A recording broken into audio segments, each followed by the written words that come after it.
बहादुरगंज का विधायक अंजार नईमी साहब 6 करोड़ रुपया लेकर के वो राजद में चले गए। तो जब इनका पार्टी ये लोग छोड़ दिए तो वादा अपना फेल हो गया। वादा फेल हो गया क्या कि इसका पूंजी गायब हो गया। तो इसमें कैसे मथा लगाता। आप तो 2010 में राजद का टिकट पर आप बहादुरगंज से लड़े थे, 5100 वोट आया था। आपको तो वोट नहीं हुआ है, वोट तो एमआईएम को हुआ है। हम तो आज भी कह रहे हैं कि अंजार साहब का ना जीत हुआ था ना जीत मतलब अभी उसको वोट है। ये वोट एमआईएम का है। 2010 में भी वो 5100 वोट लाया था राजद का टिकट पर, और 2020 में जो जीता ये एमआईएम का वोट पर जीता है। अब तो चर्चाओं में है कि एमआईएम चाहती है कि हमें भी गठबंधन में शामिल किया जाए, लेकिन महागठबंधन जो है सटने नहीं दे रही। ये माइनिंग जो पदाधिकारी किशनगंज का है इसका 3 साल से ज़्यादा हो गया, लेकिन इसी जिला में पदस्थापित है और यहाँ से जाना नहीं चाह रहा है। बिहार सरकार किस आधार पर उसको रखा है। 2020 में एआईएमआईएम ने पूरे सीमांचल में अपना परचम लहराया और बिहार विधानसभा में एक नई पहचान के साथ उजागर हुआ, जिसके बाद 2022 में फिर से 4 विधायक एआईएमआईएम का साथ छोड़ करके राजद में चले गए। उसके बाद ऐसा लग रहा था कि अब हल्के में चले गई है एआईएमआईएम पार्टी, अब यहाँ शायद वजूद बचाना मुश्किल है। लेकिन फिर से 2025 बिहार विधानसभा चुनाव के लिए जिस तरीके से एआईएमआईएम में कुछ कद्दावर नेता शामिल होना शुरू हो गए हैं, उससे ऐसा लगने लगा है कि फिर से एक नया बल मिलने जा रहा है एआईएमआईएम को सीमांचल में। इस वक्त हमारे साथ कांग्रेस के पूर्व नेता 4 बार के विधायक तौसीफ आलम साहब हैं। सबसे पहले आपका बहुत बहुत स्वागत है हमारे चैनल में। आपको भी बहुत बहुत धन्यवाद, आपने मेरे यहाँ आया, और आपका चैनल को मैं बराबर देखता हूँ और आपको मैं सपोर्ट इसलिए करता हूँ कि आप सच्ची बात को उजागर करते हैं।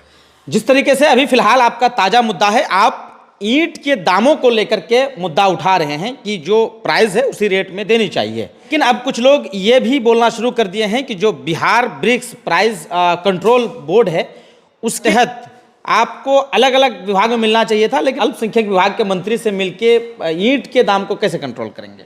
देखिए, सबसे पहले हम जब आवाज़ उठाए कि हमारा पुराना रेट 2021 का रेट के हिसाब से 5545 रुपया रेट है, और अभी 2025 का नया रेट है 5715 रुपया। जब हम आवाज़ उठाए तो कम नहीं हुआ, तो हम चले गए डीएम साहब के पास।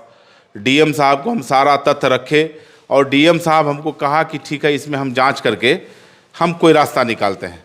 जब हम देखें कि डीएम साहब भी कोई रास्ता नहीं निकाल रहा है तो हम चले गए पटना के तरफ। पटना बिहार सरकार का जो प्रभारी मंत्री है, प्रभारी मंत्री जो होता है जिला का, वो जिला का मुख्यमंत्री होता है, और कोई भी पदाधिकारी या कोई भी मंत्रालय जब तक के प्रभारी मंत्री का अनुशंसा नहीं होता है तब तक कोई भी कार्रवाई नहीं करता है। तो हमको प्रभारी मंत्री यही बोला कि ठीक है, आप हमको दीजिए, हम विभाग को भी भेजेंगे, हम मुख्यमंत्री को भी देंगे, हम प्रभारी विभाग का मंत्री को भेज देंगे अपना लेटर हेड में। तो वो अपने स्तर से वो जो किया। उसके बाद हम भी जा करके मुख्यमंत्री से भी मिले, मुख्यमंत्री को भी दिए, उसके बाद विभाग का मंत्री है उसको भी दे दिए, मुख्य सचिव को दे दिए।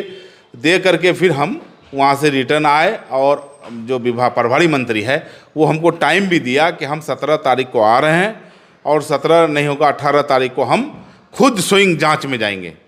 डीएम को लेंगे, हम खुद जांच में जाएंगे। तो देखिए, विभागीय मंत्री जो पदाधिकारी होता है, जो क्या कहते हैं कि प्रभारी मंत्री होता है ना, वो जिला का मुख्यमंत्री होता है। तो अगर जिला का मुख्यमंत्री के पास अगर आप नहीं देते तो फिर इनसे पूछता ही विभाग का मंत्री, तो फिर हम फेल हो जाते। इसलिए पहले हम जो प्रभारी मंत्री है जिला का, हमने वहाँ से शुरू किया, फिर मुख्यमंत्री तक हमने आवेदन दिया है। देखिए अब बिहार सरकार क्या करता है। Bihar bricks price control order 1983 के अंतर्गत ये भी है कि आप जो है यहाँ सब कुछ इन चीज़ों का देख रेख करेंगे, डिस्ट्रिक्ट मजिस्ट्रेट ही खुद, उसकी अगुवाई में ही दाम मतलब रेट वगैरह फिक्स होगा। और वो क्या करेंगे कि वो उन चीज़ों को देखेंगे कि कोयले की क्या लागत है, भाड़े क्या है, अनलोडिंग लोडिंग प्लस मिट्टी का क्या है, इन चीज़ों को देख करके। अब ईंट भट्ठे वालों का कहना है कि अब सारी चीज़ का दाम भी बढ़ा है, तो ब्रिक्स का दाम क्यों वहीं पे रहे। देखिए, सवाल है कि सिर्फ किशनगंज नहीं है, सवाल है कि पूरा बिहार है, पूरा इंडिया है।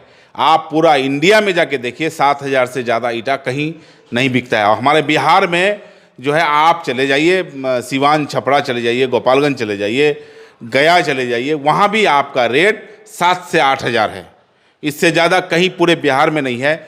सिर्फ पूर्णिया जो परमंडल है, 4 जिला, इसी 4 जिला में आपको रेट आपको बढ़ने को मिलेगा। लेकिन सबसे ज़्यादा जो किशनगंज में है, आपको 11 से 12 हज़ार ईंटा बेच रहा है ये लोग। तो हमने आवाज़ उठाया है, हमारा मांग एक ही है कि पूरा बिहार के लिए एक रेट होना चाहिए और पूरा इंडिया में 6,000 से ज़्यादा कहीं नहीं बिकता है। आप पता कर लीजिए, चंडीगढ़ का भी हम पता किए हैं, 6,000 साढ़े 6,000 बिक रहा है। तो मेरा कहने का मतलब है कि एक देश एक रेट होना चाहिए, एक राज्य एक रेट होना चाहिए। एक क्या कहते हैं, जिला में सिर्फ 12,000 बिकेगा, ये बर्दाश्त से नाकाबिल है। और रहा सवाल, आप क्या बेच रहे हैं नहीं बेच रहे हैं वो तो अलग मसला है, लेकिन किसी भी विक्रेता को चालान नहीं दिया जा रहा है। जीएसटी डायरेक्ट चोरी कर रहा है। माइनिंग इसमें मिली भगत है, माइनिंग इसको कराता है। और कोई गांव देहात में आप जाइए, एक टेलर अगर कोई मिट्टी काटता है तो माइनिंग थाना प्रभारी को ले आकर के पहुंच करके वहां गाड़ी को सीज किया जाता है और 1 लाख 2 लाख क्या कहते हैं फाइन भर करके तब आपको गाड़ी को रिलीज करना पड़ता है। गांव के लोग फिलहाल इस बात को लेकर के परेशान हैं कि अपने ही खेत में, अपने घर में मिट्टी डालने के लिए जैसे ट्रैक्टर लेकर के जाते हैं, कुछ थानेदार क्या करते हैं कि उस ट्रैक्टर को जब्त कर लेते हैं और माइनिंग का हाथ उसमें होता है, माइनिंग का हवाला दिया जाता है।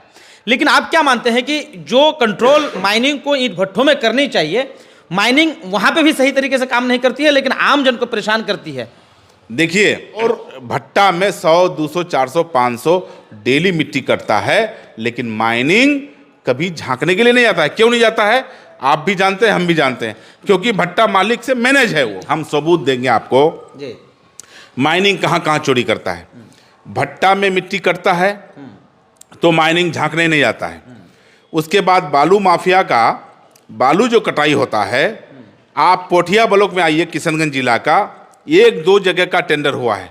प्रखंड पोठिया, बल्दिया घाट, ये इसमें कागज में टेंडर नहीं होता है, लेकिन खुलेआम बालू उठता है। हल्दा गांव घाट आपका पोठिया ब्लॉक में है, ये टेंडर नहीं हुआ है, लेकिन धरल्ले से ट्रक फरक सब बालू उठाता है। सुंदरबाड़ी घाट, इसमें धरल्ले से बालू उठता है। उसके बाद ठाकुरगंज में चेंगा घाट में खुलेआम बालू उठता है। ये सब में टेंडर नहीं हुआ है। माइनिंग आप देखिए भट्टा वाला में चोरी करता है, माइनिंग देखिए बालू वाला में चोरी करता है। और हमारा गांव देहात का जो सवाल किए आप, ये टेलर मिट्टी कहीं काटने के लिए जाए तो माइनिंग थाना प्रभारी को लेके वहाँ पहुँचता है और सीज करता है। सीज करके बड़े पैमाने पर हम लोगों पर फाइन भरा जाता है। 1 लाख 1.5 लाख किसान मर जाता है। तो मेरा कहने का मतलब है कि ये माइनिंग पर कब कार्रवाई होगा। ये माइनिंग जो पदाधिकारी किशनगंज का है, इसका 3 साल से ज़्यादा हो गया, लेकिन इसी जिला में पदस्थापित है और यहाँ से जाना नहीं चाह रहा है। बिहार सरकार किस आधार पर उसको रखा है, जबकि नियम है कि 3 साल से ज़्यादा कोई भी पदाधिकारी नहीं रहना चाहिए। लेकिन माइनिंग का पदाधिकारी यहाँ 3 साल से ज़्यादा हो गया है, लेकिन यहाँ पदस्थापित है, क्योंकि ईटा वाला से मंथली लेता है, बालू वाला से एंट्री लेता है और एंट्री माफियाओं से मंथली लेता है। तो मेरा सीधे आरोप है, डीएम साहब से कहना है कि आप माइनिंग पर कार्रवाई कीजिए, वरना जनता रोड पर उतरने पर मजबूर हो जाएगा। आपको क्या लगता है कि जिस तरीके से अब नए सिरे से, चूंकि AIMIM को कोई ना कोई मुद्दा चाहिए था, इससे पहले भी मुद्दा चला था कि वैसे अस्पताल होगा, स्कूल होगा, कॉलेजेस होंगे, यूनिवर्सिटीज़ होंगी, लेकिन अब वो मुद्दा गायब हो रहा है। अब AIMIM को एक नया मुद्दा मिल गया है तो पब्लिक से जुड़ा हुआ मुद्दा, हर घर की ज़रूरत है ईंट अब, लेकिन AIMIM को एक नया मुद्दा मिल गया ईंट के रेट को लेकर। ये इलाके का मुद्दा है। ये पार्टी लोगों के सामने में सही बात है कि कुछ वादा किए थे, लेकिन जो लोग पैसा ले करके, यानी बहादुरगंज का विधायक अंजार नईमी साहब 6 करोड़ रुपया ले करके वो राजद में चले गए, तो जब इनका पार्टी ये लोग छोड़ दिए तो वादा अपना फेल हो गया। वादा फेल हो गया क्या कि इसका पूंजी गायब हो गया, तो इसमें कैसे मथा लगाता। सवाल उन लोगों से कीजिए जो लोग भागा है, जो लोग अंजार नईमी जो 6 करोड़ रुपया लेकर के भागा राजद के पास, सवाल उससे कीजिए कि आप जिस पार्टी से जीते, आप तो 2010 में राजद का टिकट पर आप बहादुरगंज से लड़े थे, 5100 वोट आया था। आपको तो वोट नहीं हुआ है, वोट तो एमआईएम को हुआ है। हम तो आज भी कह रहे हैं कि अंजार साहब का ना जीत हुआ था ना जीत मतलब अभी उसको वोट है, ये वोट एमआईएम का है। 2010 में भी वो 5100 वोट लाया था राजद का टिकट पर, और 2020 में जो जीता ये एमआईएम का वोट पर जीता है, ना कि वो राजद का वोट पर जीता है। इसीलिए ये एमआईएम का वोट है। आने वाला समय में उनको जवाब देगा, एमआईएम के लोग जवाब देंगे, एमआईएम के वोटर जवाब देंगे, और एमआईएम का यहाँ क्या कहते हैं ही जीत होगा इंशाल्लाह। अब तो चर्चाओं में है कि एमआईएम चाहती है कि हमें भी गठबंधन में शामिल किया जाए, लेकिन महागठबंधन जो है सटने नहीं दे रही। देखिए, हम लोग इसलिए इसमें पहल किए हैं, हमारा पार्टी इसलिए पहल किया है, कल चल के ये नहीं कहे कि यही बीजेपी को जिता दिया। हम तो चाहते हैं कि बीजेपी के खिलाफ में जितने भी पार्टी हैं सबको इकट्ठा कीजिए। अगर बिहार का मुख्यमंत्री बनना चाहते हैं तो बगैर एमआईएम का साथ लेकर के आप बन नहीं सकते हैं। इसलिए अगर गठबंधन करता है तो हम चाहेंगे कि बीजेपी का एंटी जितने पार्टी हैं सबको इकट्ठा करके आप लड़ाई लड़िए, तभी बिहार का आप मुख्यमंत्री बन सकते हैं, अन्यथा दिक्कत होगा।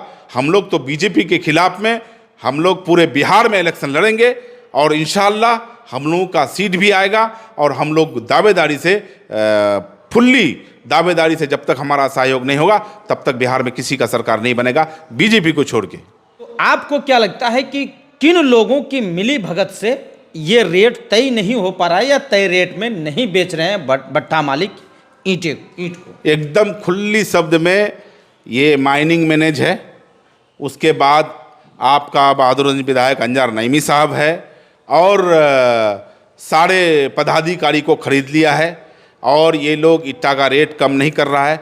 लेकिन हमने आवाज़ उठाया, हमने अवाम को जगाने का काम किया कि आपको अगर 7000 में अगर ईटा नहीं देता है तो आप जहाँ भी खरीदने जाते हैं आपको चालान लेना है, और रुपया अगर आप बैठा करके चालान ले लेते हैं तो उस भट्टा से पैसा हम वसूल करके आपको देंगे।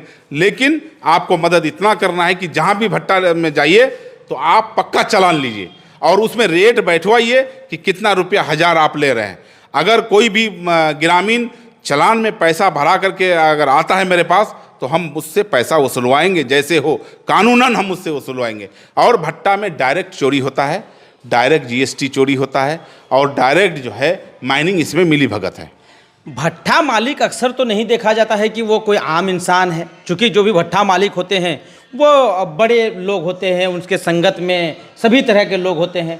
अगर हम जैसे आम इंसान डट जाएं कि हमें भाई चालान दो, जिस रेट में ले रहे हो उसी रेट में हमें पैसे का ये काट के टोकन काट के दो, या चालान काट के दो, या बिल दो जिस रेट में हम ले रहे हैं, लेकिन वो बिल नहीं देंगे, बजाबता आपके साथ वो हाथापाई भी करेंगे, और अंत में आपको वो ईंटा भी नहीं देंगे। नहीं तो हाथापाई करेगा तो कानून का सहारा लेंगे। और हम इतना कहेंगे, जो भट्टा चालान नहीं देता है उस भट्टा में ईटा नहीं लेना है। अभी साबोडांगी में पौआ खाली साबोडांगी जो आपका है 7000 रुपया एक नंबर ईटा बिक रहा है, खुलेआम बिक रहा है। जिनको ज़रूरी है वो पौआ खाली साबोडांगी चले जाए, और मेरा नंबर रख लीजिए, वहाँ जाकर के हमको फ़ोन कीजिए। कोई भी भट्टा वाला आपको 7000 में एक नंबर ईटा मिल रहा है, आप वहाँ जाके ले लीजिए। और अगर यहाँ लेना है, बहादुरगंज में लेना है, दिगलबैंग में लेना है, टेरागाछ में लेना है, तो आपको पक्का बिल लेना है।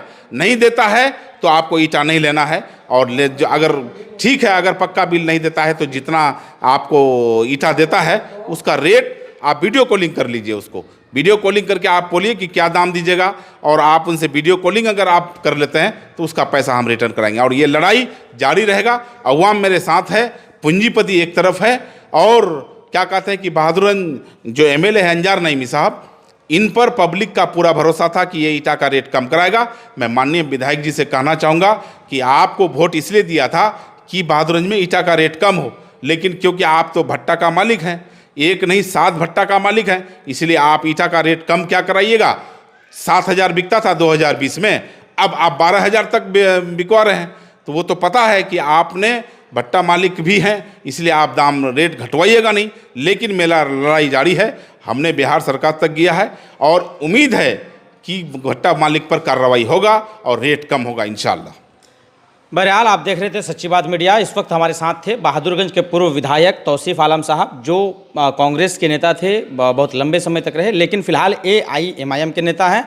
और जो आम लोगों से जुड़ी हुई बातें हैं, जो आम लोगों से जुड़ा हुआ मुद्दा है ईंटा का, जो हर घर की ज़रूरत है और हर किसी का सपना है कि ये घर बने, तो उसी सपने को पूरा करने के लिए आम इंसान को अब इस बात का अंदाज़ा होने लगा है कि जो ईंटा हमें 10,000, 12,000 रुपये, 1,000 में मिल रहा था, अगर मुझे 7,000, 6,000 में मिलने लगे तो कितनी आसानी हो जाएगी घर बनाना। और उसी मुद्दे को लेकर के फिलहाल पिछले कई महीनों से लगे हुए हैं पूर्व विधायक तौसीफ आलम साहब। आप हमारे साथ जुड़े रहिए। सच्ची बात मीडिया के यूट्यूब चैनल को सब्सक्राइब करिए, फेसबुक पेज को फॉलो करिए, ताकि असली बिहार की असली खबरें हम आप तक पहुँचाते रहें। धन्यवाद।